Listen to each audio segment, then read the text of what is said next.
Bonjour et bienvenue à toutes et à tous sur cette nouvelle vidéo de la série de Minitab.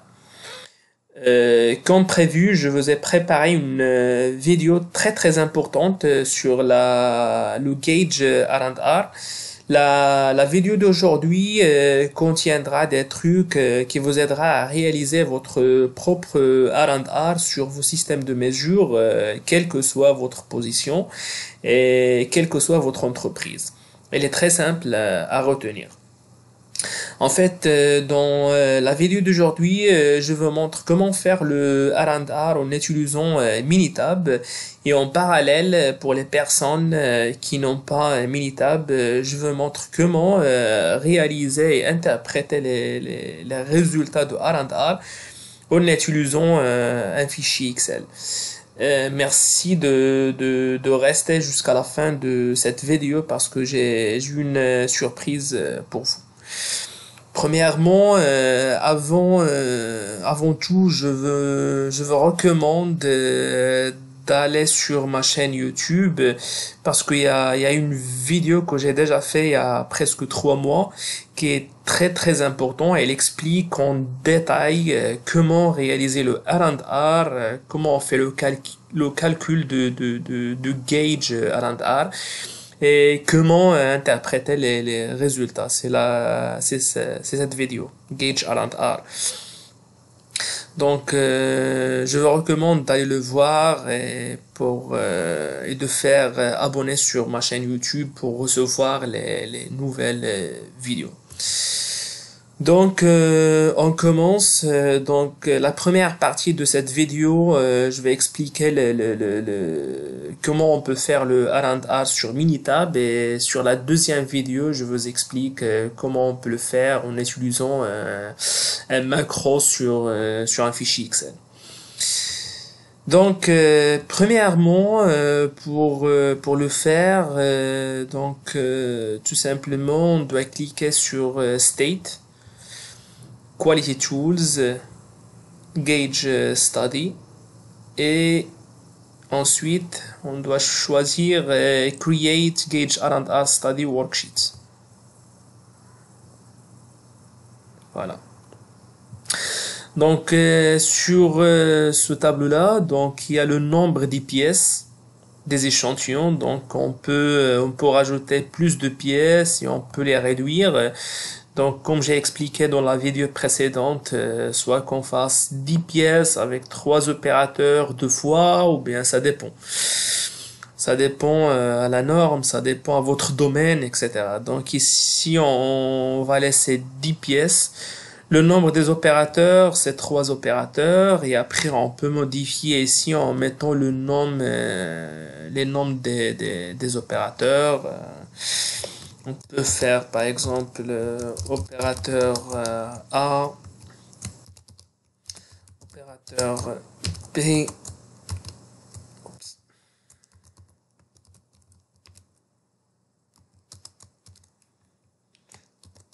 opérateur. Voilà, on peut rajouter plus des opérateurs et on peut les réduire comme vous voulez.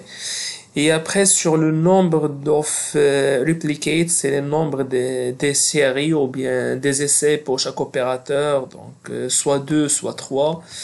Donc, dans l'exemple d'aujourd'hui, on va faire uniquement deux séries.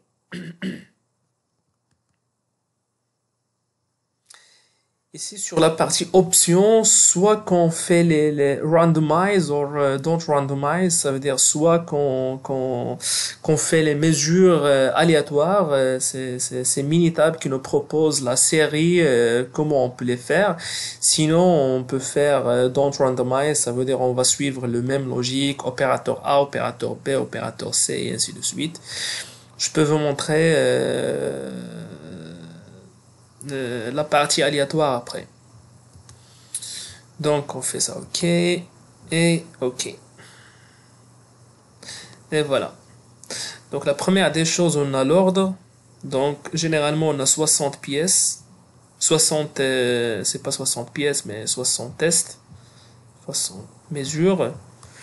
les pièces, voilà les pièces. La première pièce, chaque opérateur va mesurer la première pièce et ainsi de suite, la deuxième pièce, la troisième pièce.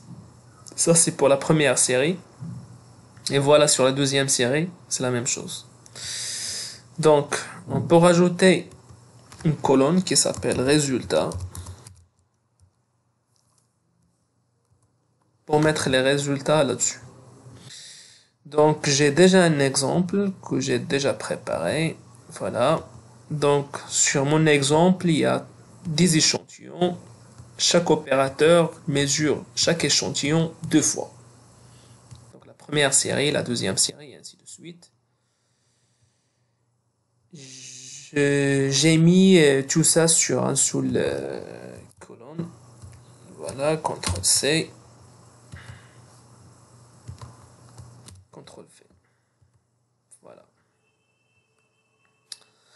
Ensuite, on va faire State, Quality Tools, Gauge R&R, Gauge R&R Study Crossed. OK. Et après, sur le part number, on va choisir C2, les parts.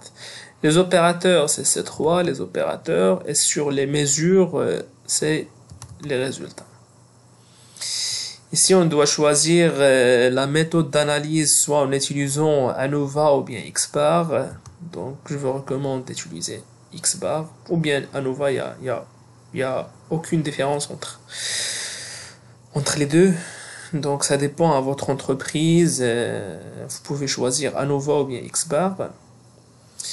Ici, sur Options, il y a la partie de Study Variation. Donc, vous pouvez mettre ici le niveau de 6 sigma que vous voulez.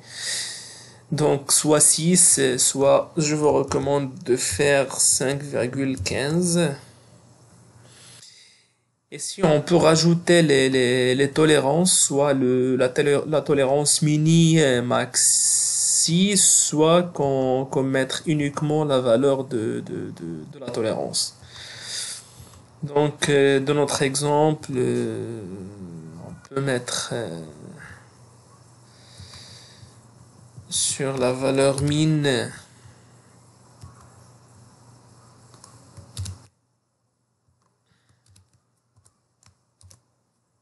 Voilà.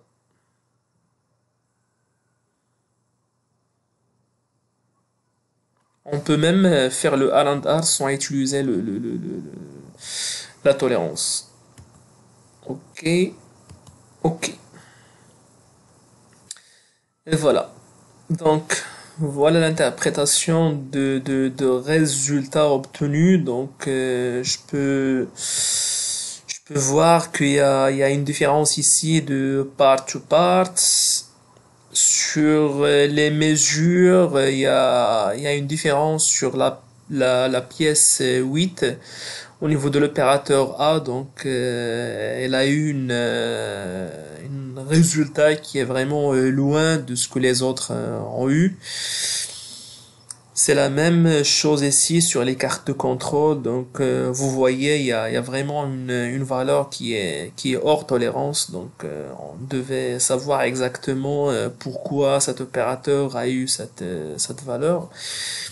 Mais le plus important, c'est ici. Donc, vous devez aller sur ce tableau-là. Gauge Evaluation.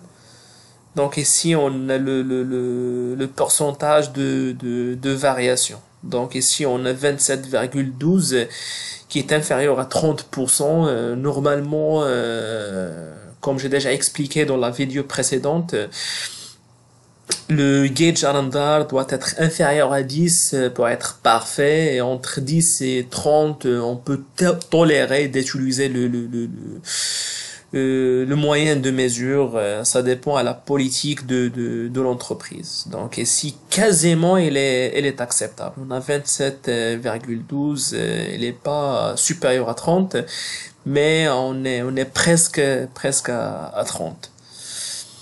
Et si le nombre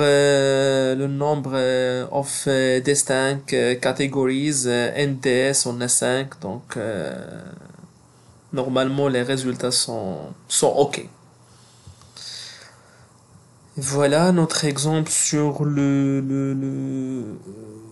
sur Minitab. Maintenant, on va passer à l'Excel.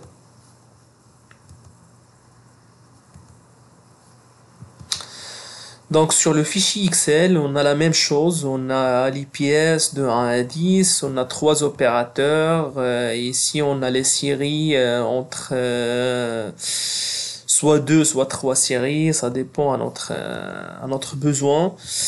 Et si je vais faire la même chose, je vais copier les mêmes résultats que j'ai mis dans Minitab.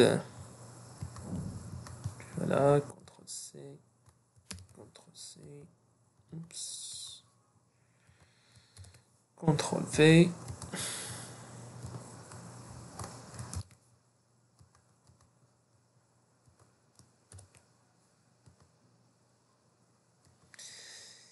et voilà, je vais aller jusqu'à la fin, oups, et voilà. Vous voyez, j'ai eu aussi le gauge R&R, c'est de 27,1%. Elle est presque à 30. Ici, j'ai les résultats instrument est acceptable. Donc ça, il m'affiche automatiquement les résultats. Donc quand je serai au-delà de 30, automatiquement, il va m'afficher que l'instrument n'est pas bon. Donc vous voyez, 27,1, c'est les mêmes résultats que j'ai eu sur Minitab, 27,12. Je vais juste essayer de changer un truc ici, de mettre par exemple, hop, voilà. Quand je changeais un truc, j'ai eu 46 et automatiquement le macro m'affiche que l'instrument doit être changé ou amélioré. Et voilà, c'est tout pour aujourd'hui. La surprise, c'est que pour les gens qui n'ont pas Minitab, qui n'ont pas un macro Excel, vous devez uniquement mettre votre mail sur le commentaire. Et ensuite, je peux vous envoyer le fichier Excel de R&R qui fait le calcul et l'interprétation automatiquement. Merci, au revoir.